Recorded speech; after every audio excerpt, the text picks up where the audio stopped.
আমরা এই মুহূর্তে ফোনে যোগাযোগ করতে পেরেছি তপশিলি জাতি কল্যাণ মন্ত্রী, মৎস্য দপ্তর এবং পশু সম্পদ উন্নয়ন মন্ত্রী শ্রীযুক্ত সুধাংশু দাস মহোদয়ের সাথে। নমস্কার। নমস্কার, শুভ বিজয়া। আপনাকেও শুভ বিজয়ার অনেক শুভেচ্ছা এবং অভিনন্দন জানাচ্ছি। আজকের দিনটি আপনি কেমন করে দেখছেন, এই বিজয়া দশমীর দিনটি? শুভ বিজয়া দশমী হচ্ছে অন্ধকারকে পরাজিত করে আলোর প্রতিষ্ঠা করা। শুভ বিজয়া মানে হচ্ছে অধর্মের বিনাশ এবং ধর্মের প্রতিষ্ঠা। শুভ বিজয়া মানে অসত্যের পরাজয়, সত্যের জয়। আমাদের হিন্দু সংস্কৃতিতে শুভ বিজয়ার গুরুত্ব অনেক বেশি।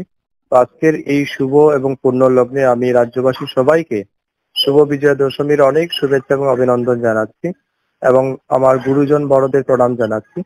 পাশাপাশি দেবী দুর্গার কাছে প্রার্থনা করি ওনার আশীর্বাদে যাতে আমাদের প্রত্যেকের জীবনে বয়ে আনে অনেক বেশি সুখ, শান্তি এবং সমৃদ্ধি। পাশাপাশি আমাদের সমাজে বিরাজমান সমস্ত অশুভ শক্তির বিনাশ হোক, অধর্মের বিনাশ হোক, অসত্যের বিনাশ হোক, এটাই প্রার্থনা করি এবং আমরা সবাই যাতে খুব ভালো কাটাতে পারি, থাকতে পারি, এটাই প্রার্থনা রাখি। দুর্গাপূজা আমরা প্রায় শেষের দিকে। দুর্গাপূজার তো কেবল ধর্মীয় নয়, সাংস্কৃতিক মিলনের উৎসবও। আপনি কিভাবে দেখেছেন সামাজিক গুরুত্বকে? দেখুন, দুর্গাপূজা হচ্ছে হিন্দু বাঙালিদের এবং আমাদের হিন্দু সমাজের মানুষের একটা সর্বশ্রেষ্ঠ উৎসব এবং পূজা। ধার্মিক এবং আধ্যাত্মিক চেতনার জাগরণের অন্যতম পন্থা। এটা প্রতি বছর আসে। এই বছরও আমরা অত্যন্ত আনন্দ শ্রদ্ধার সহিত আমরা উদযাপন করেছি এবং আমরা দেখেছি রাজ্যে অত্যন্ত শান্তি শৃঙ্খলা ভাবে দুর্গাপূজা সমাপ্ত হয়েছে।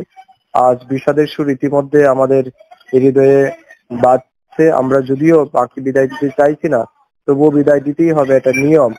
কারণ মা আবার কৈলাসে ফিরে যাবেন, আবারও আমাদের একটি বছরের প্রতীক্ষায় থাকতে হবে।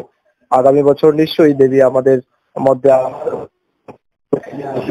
ওনার সমস্ত কিছু নিয়ে ফিরে আসবেন।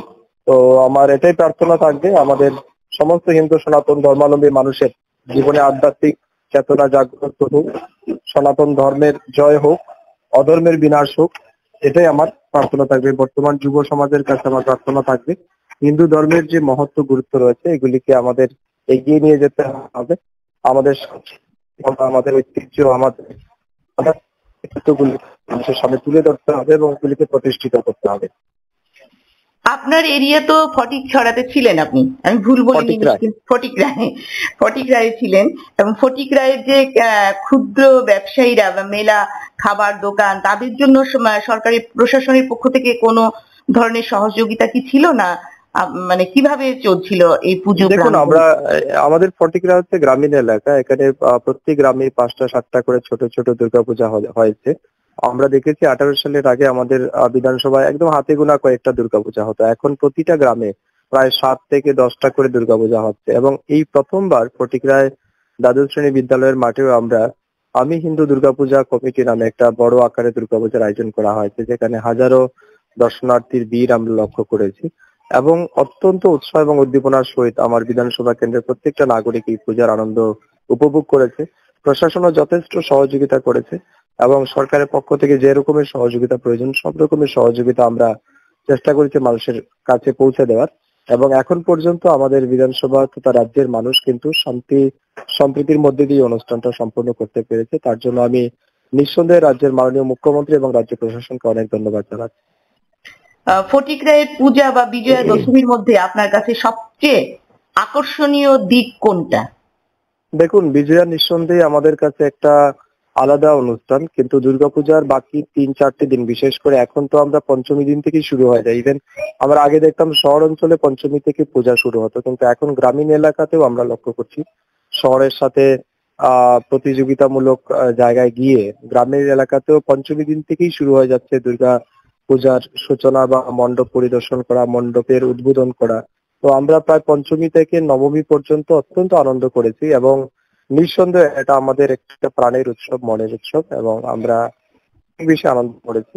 আমরা আজকের দিনে একটু ভারাক্রান্ত, কারণ দেবী কৈলাসে ফিরে যাচ্ছেন, মা দুর্গা কৈলাসে ফিরে যাচ্ছেন, কিন্তু প্রত্যাশা শুধু এইটুকুই, মনে আরেকটা আলাদা আনন্দ রয়েছে যে আসছে বছর তিনি আবার আসবেন, আসছে বছর তিনি আবারও অসুর বিনাশিনী রূপে, দশভুজা রূপে, মহিষাসুর মর্দিনী রূপে, জগৎ জননী জগৎ কল্যাণকারী হিসেবে আমাদের মধ্যে আসবেন এটাই আমাদের সবচেয়ে বড় প্রত্যাশা এবং আশা।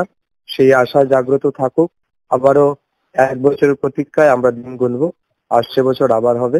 আমি সবাইকে আবারও শুভ বিজয়া দশমীর অনেক শুভেচ্ছা এবং অভিনন্দন জানাচ্ছি। পাশাপাশি আপনাকে এবং আপনার চ্যানেলে আপনাকে আমি শেষ করতে সবাইকে দেইনি কিন্তু আমি আপনি যেহেতু এত ভালো গান করেন এবং আমরা পুজোর মধ্যে অনেক নিউজ পেয়েছি আপনার এরিয়া থেকে যে অনেকেই আপনারা কাপড় এরকম ছোট কাজ করেছেন, যে এই জায়গা থেকে আপনার যে তৃপ্তিটা কোথায়, যে এই যে কাপড় দেওয়া বা তাদের পাশে থাকা, এই জায়গাটা আপনার কেমন লাগছিল তখন যখন এই কাজগুলি আপনি করছিলেন?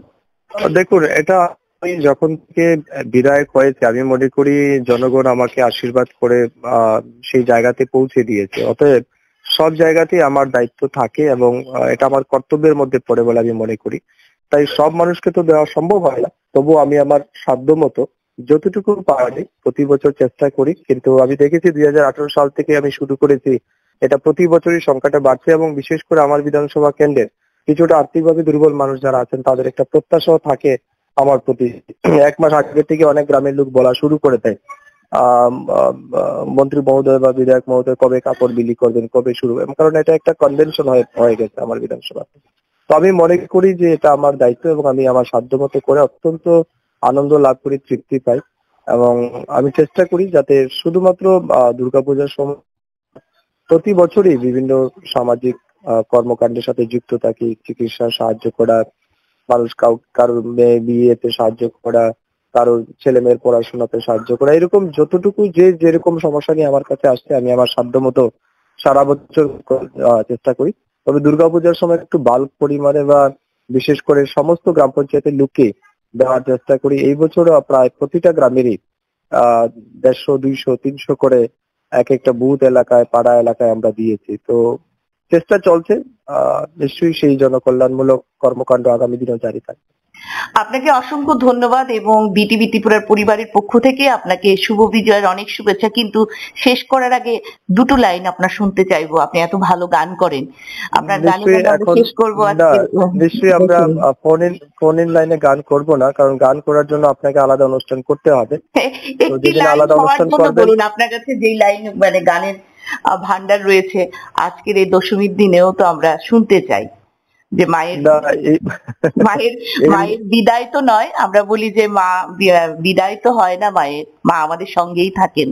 তো সেই একটা লাইন মনে পড়ছে যেটা এই মুহূর্তে আমার, अभी ना जाओ छोड़ कर ये दिल अभी भरा नहीं, अभी ना जाओ छोड़ कर, अभी ना जाओ छोड़ कर ये दिल भरा নেই। ঠিক আমাদের হৃদয় এখনো সম্পূর্ণভাবে ভরেনি, কিন্তু এটা প্রকৃতির নিয়ম, দশমীতে দেবীকে বিদায় দিতেই হবে। আবারও আসছে বছর আবার হবে। আপনাকে, আপনার বিটিভি চ্যানেলের সবাইকে, রাজ্যবাসীর সবাইকে আমার হৃদয়ের গভীর থেকে পুনর্বার শুভ বিজয়া দশমীর অনেক অনেক শুভেচ্ছা এবং অভিনন্দন। শুভ বিজয় আপনাকেও আমাদের পরিবার বিটিভি ত্রিপুরা পরিবারের পক্ষ থেকে।